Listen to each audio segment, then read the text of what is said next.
Salut tout le monde, c'est Love Football à l'aveugle. On se retrouve aujourd'hui pour une nouvelle vidéo et aujourd'hui je vais débriefer tranquillement avec vous ce match Strasbourg-PSG qui vient tout juste de se terminer sur le score de 3-3. Alors j'ai pas toutes les minutes ni tous les buteurs parce que je me suis un peu désintéressé du match vers la 70e pour des raisons personnelles, même si c'était pas très grave, c'est des raisons personnelles d'embrouille. Enfin bref, du coup j'étais un peu concentré sur autre chose, mais j'ai quand même vécu les 70 premières minutes et j'ai quand même eu une oreille sur la suite de la rencontre. Du coup, ce match s'est terminé sur le score de 3 buts partout entre Strasbourg et le PSG, avec un match avec donc beaucoup de buts ouvert tout le score de Strasbourg. À la 3e minute de jeu par Kevin Gamero, égalisation de Paris signé Kylian Mbappé. Le deuxième vient aussi de Kylian Mbappé, je crois. Le troisième, c'est Achraf Hakimi. Le 3-2 de Strasbourg, je ne l'ai pas j'ai pas le buteur. Et le 3-3, c'est Anthony Cassi qui marque pour Strasbourg. Alors, quoi penser de ce match? Déjà, clairement, je vous le dis tout de suite. Euh, je suis dégoûté. Je suis dégoûté parce que déjà, premièrement, je vais tousser un bon coup. Parce que déjà, premièrement, la défense. Clairement, je suis désolé, mais là, la défense, c'est n'importe quoi. Marquinhos et Kimpembe, ils ont eu vraiment beaucoup de mal sur ce match. Ramos, j'ai pas détecté de boulette particulière. C'est pas parce que j'aime bien Ramos, mais j'ai pas trouvé. Ça va. Mais Marquinhos et Kimpembe, par contre, les deux là, oh là là là, surtout Kimpembe, il s'est fait manger clairement par les Strasbourgeois. D'ailleurs, dédicace aux supporters strasbourgeois qui ont mis bien des banderoles cassantes. Ça, c'est cool. Avec un petit message pour le Qatar en prime en début de la rencontre par rapport à la Coupe du Monde 2022 et tous les problèmes liés à la condition humaine qui s'y passe. Avec des messages comme ça par rapport à la Coupe du Monde 2022 et les conditions de travail. Et ça, franchement, c'est bien. Et l'ambiance qu'ils ont mis dans le stade, c'était magnifique. Clairement, c'était magnifique. Faut le dire. Donc, super ambiance et l'équipe de Strasbourg, de toute façon, je m'en doutais. Hein. C'est une équipe de Strasbourg qui me fait grave peur. Ludovic Ajorc, il est monstrueux. Kevin Gamero, il retrouve des couleurs. Clairement, en défense, c'est vraiment pas mal. Alors, il y a eu un moment où Strasbourg a été un peu désorganisé. Quand Paris menait 3-1, c'était un peu plus simple. Mais Paris, après, c'est encore une fois, et c'est même plus surprenant, relâché défensivement. Hein. C'est même plus surprenant à la longue, c'est dingue. Moi, ce qui me choque, en fait, c'est qu'on a l'attaque pour marquer. Et on le fait, 3 buts, tranquille.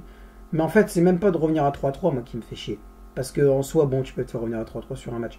Mais c'est pas la première fois. C'est absolument pas la première fois. Et ça ne s'arrange pas. Et Pochettino, et là, pour une fois, je suis en vidéo, donc je peux vous le montrer. Pochettino qui est comme ça. Enfin non, il est pas comme ça. Il est comme ça. Et là, il est debout. Il est comme ça. Les bras croisés. Voilà. Mais donne des ordres, fais quelque chose. Parce que ils disent ouais, les bras croisés, l'air mécontent. Bah si t'es l'air mécontent, fais quelque chose pour améliorer ton contentement. Éventuellement, je sais pas, donne des tactiques. Tu dois bien savoir ce qui se passe. Tu dois bien te dire dans ta tête, là, il y a un problème au niveau de la défense. Je sais pas, faut la resserrer. Il faut mettre il faut demander à Hakimi de se décaler. Je sais pas. Tu dois bien voir un problème tactique dans ton truc. T'as un entraîneur, hein. T'es pas le postier du coin. Donc, s'il te plaît, donne des. Enfin, je sais pas. Il est assis, il est debout, les bras croisés. Il dit rien. Moi, ça m'exaspère cette attitude. Ça m'exaspère. Moi, alors, c'est vrai que Sampaoli, je suis pas fan. Parce qu'il crie. Il crie beaucoup trop. Mais n'empêche que Sampaoli, il fait des trucs. Il vit le match. Il gesticule. Pochettino, rien, rien. Et c'est n'importe quoi. C'est n'importe quoi de voir ça. Clairement. Donc, encore une fois, très insatisfait du coach. Hein, voilà, on va pas se mentir. Défensivement, c'est très, très, très compliqué. Gianluigi Donnarumma aussi, il a du mal. Hein. Clairement, Gianluigi Donnarumma, depuis le Real Madrid, c'est plus ce que c'était. C'était pas mal avant, hein, faut pas se mentir que c'était quand même pas mal avant, mais là ça commence à devenir vraiment compliqué pour Gianluigi Donnarumma. Petit point sur l'attaque, quand même, vite avant. Hakimi, je suis très content qu'il ait marqué un but. Ça me fait du bien ça. Pour une fois que quelqu'un lui fait la passe, ça me fait plaisir qu'il ait marqué ce but. L'attaque, Lionel Messi, j'ai pas trouvé incroyable. C'était pas nul, mais voilà, quoi, c'était pas flamboyant non plus. C'était pas du Messi Barcelone. Par contre, Mbappé, encore une fois, double buteur, très bon, très bon. Et Neymar. Alors Neymar, il s'est un peu fâché. Alors attends, le nombre de cartons jaunes que Paris a pris. Neymar, Kimpembe, Donnarumma, je crois Verratti en a pris aussi. Bon, de toute façon, Verratti, c'est son carton jaune par match. Hein, Verratti, c'est en un carton jaune par match. Clairement. Non, c'est pas des statistiques réelles, mais bon, c'est presque ça, quoi. Je crois qu'il y a Marquinhos qui a pris un jaune aussi. Je crois il y a Ramos aussi. Je crois il y a... Ouais, c'est... Je serais pas étonné qu'on ait un suspendu ou deux pour le prochain match face à... Je crois que c'est Montpellier. Donc voilà. Mais Neymar, très intéressant. Bon boulot offensif. Passeur décisif, il me semble, sur le premier but. Donc je suis content. Il y a des trucs quand même... il montre des belles choses. Alors par contre, sportivement parlant, très bien. Hein, très bien. Mais Neymarment parlant, tu dégages. Parce que je suis désolé, hein, il peut te marquer une frappe enroulée dans la lucarne face à Strasbourg, Clermont, Lorient. Ce qu'il a dit sur les supporters, c'est du foutage de gueule. Et c'est un manque de respect envers les propres supporters de son club. Alors il peut faire ce qu'il veut. Tant qu'il m'offrira pas une finale de Ligue des Champions sur un plateau, j'en ai rien à foutre. Je suis désolé. Je vais... Non, parce qu'il y en a qui vont sans doute me ressortir. Ah, mais tu vois, t'as dit du bien de lui et tout. Oui, je dirais du bien de lui en mode sportif. Je dirais, là, il a bien joué. Là, ça va. Mais par contre, jamais j'irais dire, ouais, c'est bon. Je pense Neymar, en vrai, toutes ces années, ses attitudes, son comportement, machin, tout ça, allez, j'oublie, machin. Jamais, jamais. À part si tu m'offres une Ligue des Champions, une finale de Ligue des Champions et que tu la gagnes ou que tu marques toi-même, rien à foutre, je te pardonnerai pas. Et peut-être même, et en vrai, même ça, je suis même pas sûr. Tu t'excuses auprès des supporters, c'est une honte. Je suis désolé. De traiter ses propres supporters comme ça, c'est dédaigneux en fait, c'est dédaigneux, je suis désolé.